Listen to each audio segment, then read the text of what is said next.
大家好，全世界的投资人都在盯着谷歌的财报发布会。谷歌2季度的营收、盈利的表现当然均好于预期，其中谷歌云部门实现了近几个季度以来最强劲的增长。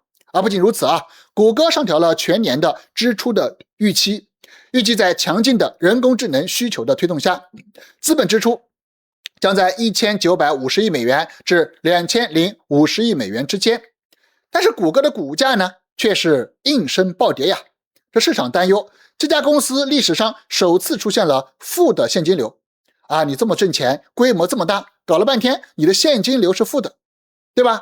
那原因很简单啦，就是砸大钱呀，花了很多的钱搞算力说故事。但这个问题呢，越来越没有说服力了。如今的投资人呢，他不再像过去那样，只要你说我这个巨大的资本开支我买各种的芯片算力中心这个投资人就买单不是这样的。投资人现在更加关注的是现金流、利润表现、投资回报率这些财务指标。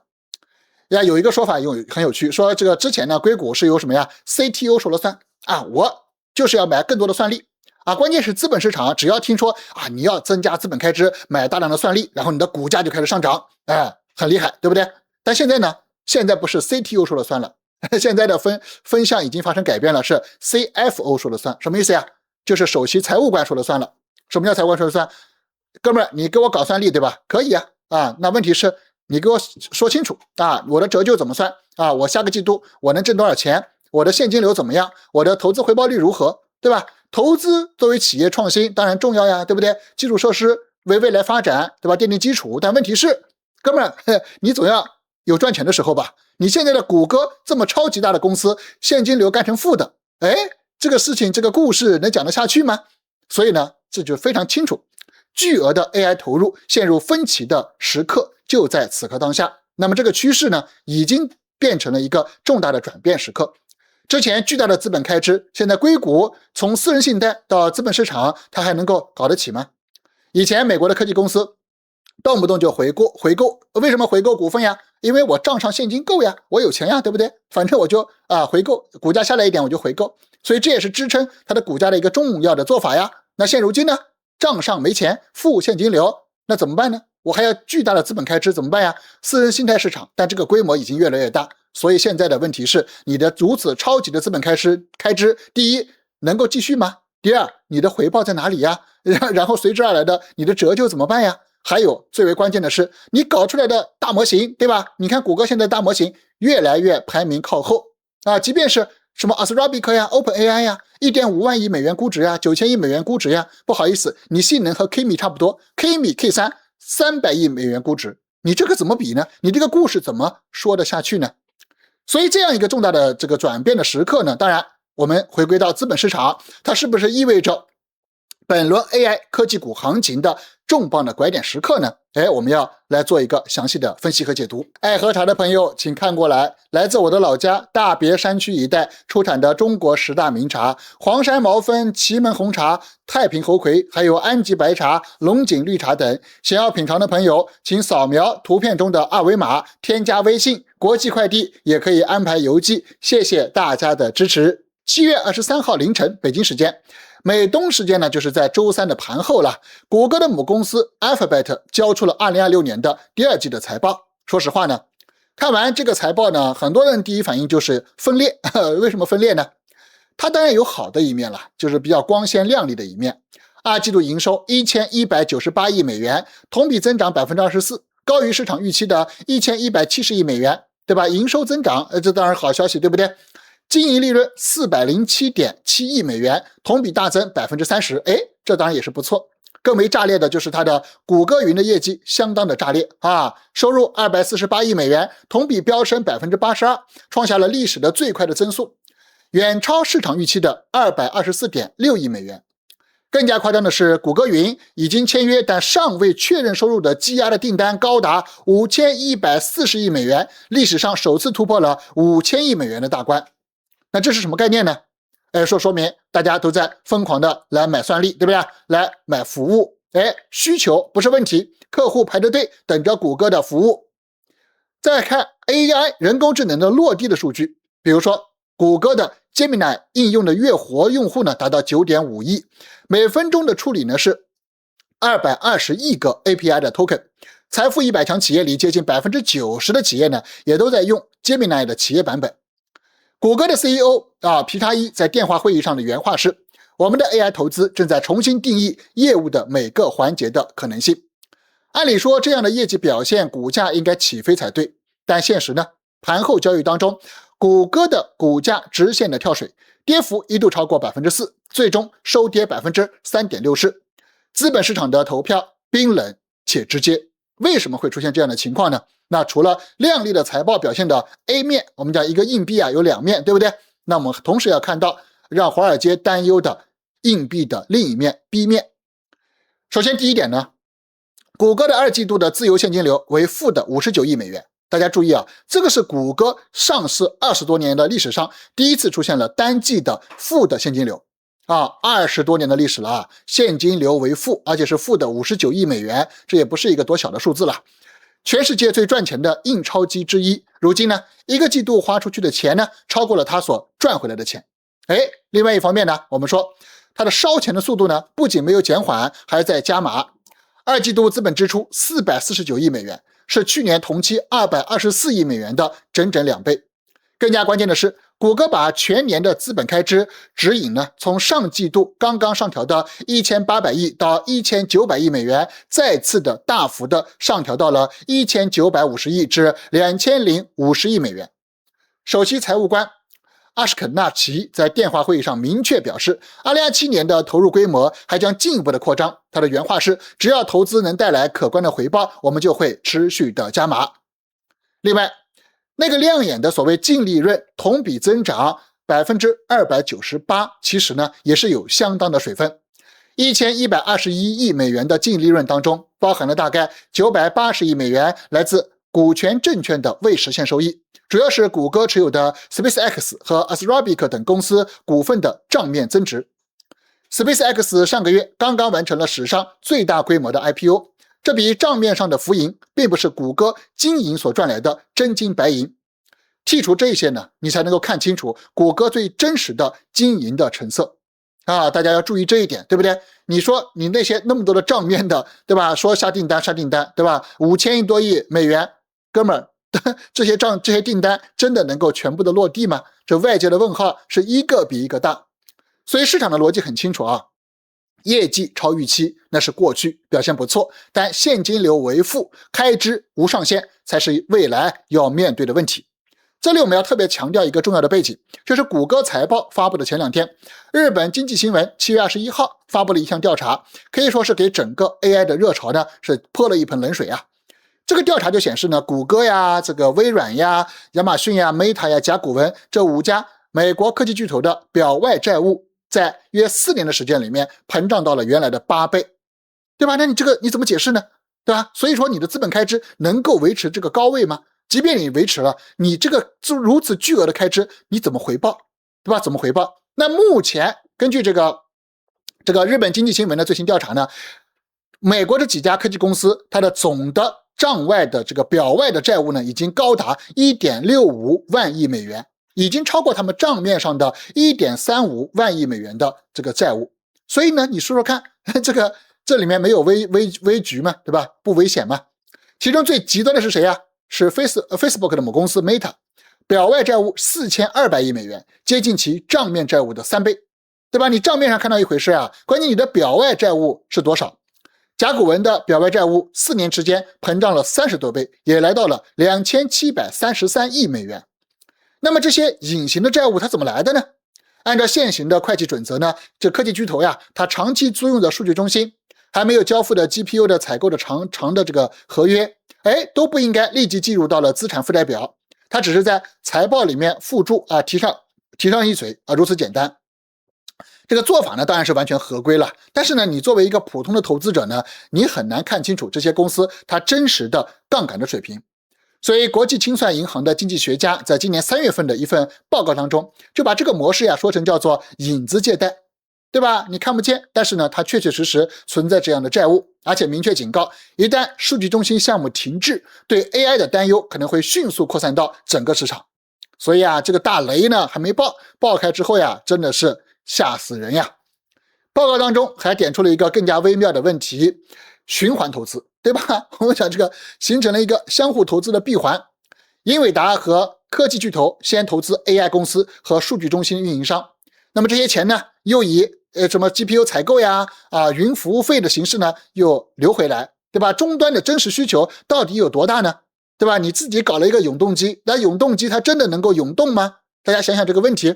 所以最终呢，这就是一笔糊涂账，对吧？英伟达芯片越卖越多，结果发现呢，是自己去投给这些运营中心这个 AI 的这个公司的钱，那你这个它怎么能够长期运作下去呢？你的生态必须要有最终的买单的人呀，消费者喜欢，对吧？企业它能够挣钱，这才是真实的需求啊。所以在这里呢，大家很清楚啊，这个也没什么老板，也没有什么奇怪的，对吧？读金融史的朋友呢，可能都了解啊，这个东西呢就是一个老戏，对吧？这个叫什么？新瓶装旧酒。我们讲2000年互联网泡沫的巅峰时刻啊，当时是思科呀、朗讯这些呢，就是电信公司、科技公司，那简直是同样的逻辑啊，就是说流量爆炸了啊，带宽永远不够用，对吧？疯狂的铺设光纤网络。环球电讯公司举债数百亿美元来建网络，用的呢就是表外融资、互换容量这些这个财务的操作。所以我说呢，老新瓶装旧酒啊，没什么奇怪的啊，都玩过多少轮了。结果就是2001年，全美国的铺设的光纤只有大概2%到3%被真正的点亮，产能过剩导致整个行业的崩盘，环球电讯破产，思科股价从80美元直接跌到个位数。至今20多年都没有能够回到当初的高点，所以这历史呢，虽然不会简单的重复呢，但它很多时候很相似，对不对？当年的口号是流量每3个月会翻1倍，如今的口号是算力需求永无止境。大家想想看，什么事情是永无止境的呀？对吧？我们讲这个地球也不是永无止境的，我们人类也不是永无止境的，没什么是永无止境的，对不对？你说，何况你搞个 AI， 搞个算力就永无止境，这口号喊的啊！当下的光纤就是 GPU 和数据中心，和历史上的通信2000年的互联网时刻一样。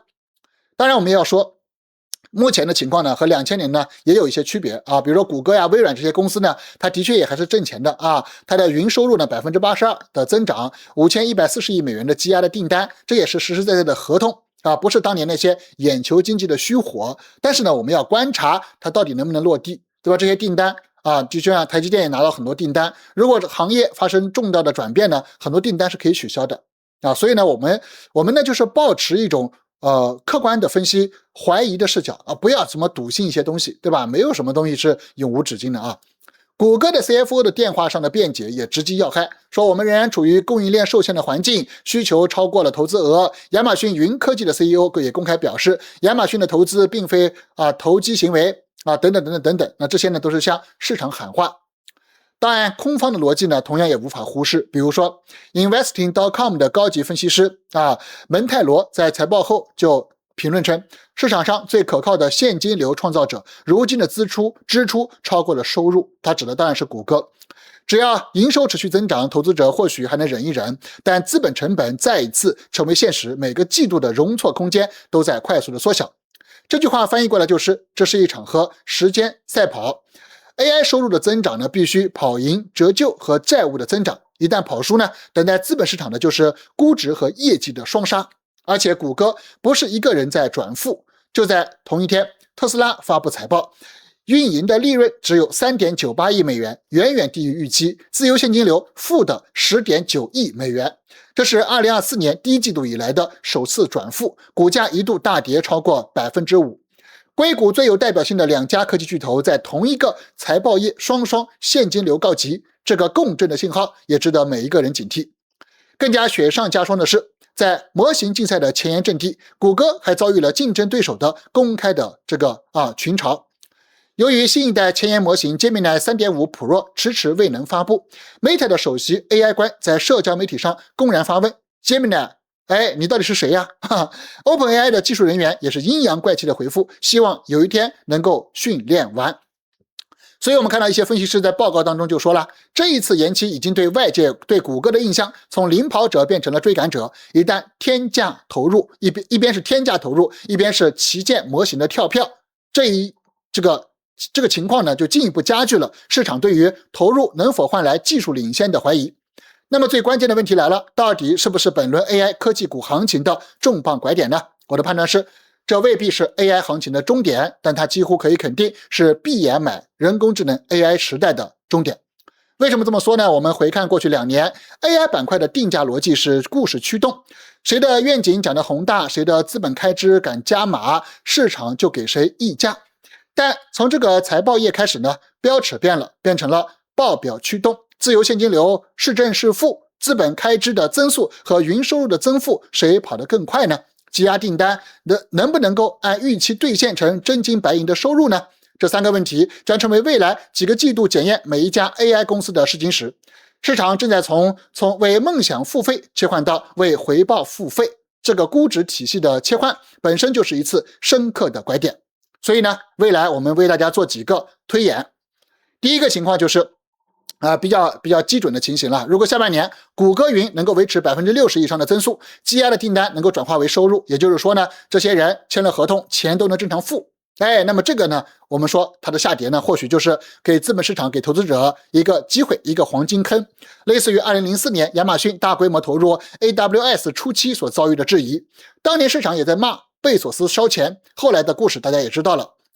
当然这是一个我们讲的基准情形。另外呢，这个偏谨慎一点的一个情况，可能是人工智能收入增长稳定，但跑不赢开支的增速，就是你花了太多的钱，你赚的钱不够花的。科技巨头的利润率和现金流呢，持续的承受压力，板块进一步的这个宽幅的震荡消化估值的阶段，市场的内部呢急剧的分化，现金流健康的公司和影子债务的缠身的公司走向2个极端。也就是说，简单点，有好有坏。到时候有些公司可能就不行了，有些公司呢表现不错。那么这个呢，我们讲人工智能呢，它是真实的，对吧？给我们的科技的革命、科技的变化、产业社会带来的影响和冲击、生产力的提升呢，这也是真实的。但这种真实能不能承受，能不能够带来所有公司的繁荣，这当然有一个很大的问号。所以可能是有些公司好，有些公司差，有些公司这个业绩越来越好，有些公司呢越来越烂。那么实现了一个我们讲人工智能这个企业内部的这个行业内部的 K 型分化，对吧？这个我觉得其实是个大概率事件你说所有的都好，这个我觉得它总归也是有竞争了。你好比说之前说 Gemini 多强，谷歌大模型多强，结果呢 OpenAI 有多强，现在呢 Anthropic 成了美国最强的大模型，对不对？那我们这边也是一样，从 DeepSeek 到智谱的大模型，再到如今的 Kimi K3那么当然之前还有阿里的这个通义千问，大家也是你追我赶。所以这每个公司都会成为王者，都会成为最后的赢家吗？当然也未必，对不对？或者说一定不可能它一定会最终在竞争当中，有的人获胜，有的企业呢就落败所以这个在行业内部，在大模型内部，它本身呢出现了所谓的分化 K 型分化，这个也是一个大概率事件。当然我们讲第3种情形，也是我们最需要警惕的，叫做尾部风险。如果这些终端的 AI 的应用的商业化不及预期，数据中心的利润率下滑，那么 1.65 万亿美元的表外债务呢，就会从这个负注里面呢走出来，变成了资产负债表上面最真实的减值和亏损。那么届时呢，国际清算银行所警告过的，就担忧扩散至整个市场呢，可能就会上演，对吧？因为它这个现在的情况是这样子的，美国的这个 AI 产业过去几年呢，确确实实资本开支也罢，这个泡沫呢吹得有点大这个行业是真实的，需求也当然是真实的，但是呢，你能不能撑起这么大的资本开支？这个呢问号比较多，对吧？你想想看，你现在，而且它很多是连环性的，对吧？我借你的钱去投那个，然后他再拿他的订单买我的这个签的合同签来签去，搞成了一个内循环那么到底市场方面能够承受多少？实际的需求落地能够有多少？能不能够把你这么高的大公司之间的这些内部循环的订单合同这个营收各方面，最终在真实的需求环境商业世界当中呢能够落地，这个是非常关键。如果做不到，那就会变成什么呀？叫连环雷直接爆炸我们叫多米诺骨牌效应，对不对？反正倒了一个，那剩下的哗啦哗啦哗啦全倒了因为我不行了，那我欠你的钱，我跟你签的合同我就违约了，你违约了，他下一步又怎么办呢？他是已经环环相扣，所以这个呢是比较担心的，主要是害怕这种扩散性的风险。那么一旦要出现这样的苗头呢，我们讲2000年的光纤互联网泡沫的破灭的剧本呢，那就会是重新上演，那也就成了前车之鉴所以这是我们这个分析当中呢能够看到的一个情况。当然最后呢，我们这个作为一个普通的投资者呢，实际上呢，我们对于这些人工智能公司的财报呢，我们还是要去关注它的现金流的流量表呀，它的利润表呀，这个发布会上面呢，只讲故事，对吧？这个故事呢，大家可以听一听，但是最真实的企业，无论讲这么宏大的故事，什么科技啊这那的，对吧？最终它还是要回归到商业的本质你能不能挣钱呀？你的投资回报率多少呀？你的折旧是多少呀？你一年花多少钱呀？你的账面现金流有多少呀？你还能烧多久呀？你的客户有多少呀？你的稳定度如何呀？这些东西往往才是最为关键的也是未来呢我们这个确实要紧盯的，尤其到了这个位置，对吧？你看韩国的股市涨了2倍，对不对？特别是存储芯片相关的涨这么多，你说做点回调不很正常吗？对不对？你这个时候你重仓杀入特别有些朋友还喜欢搞杠杆，那你到时候岂不是一旦回调，那你到时候呢爆仓那死翘翘了，对不对？你到时候到低点了，对吧？到处都是带血的筹码，恐怕呢你想去捡你都没有机会这个就是我们所看到的一个现实的情况。那么这一次呢，谷歌的这个发布会呢，大家如何评判呢？市场上有人看多，有人看空，但是呢，担忧的声音呢也越来越多，越来越多的这个声音呢，要回归到商业的本质。所以对于谷歌2000亿美元的这样的一场豪赌呢，到底是有远见有魄力呢，还是进一步的吹大了泡沫呢？那各位朋友是怎么看的呢？欢迎在评论区留言讨论后续的走势，我们持续的为大家做观察。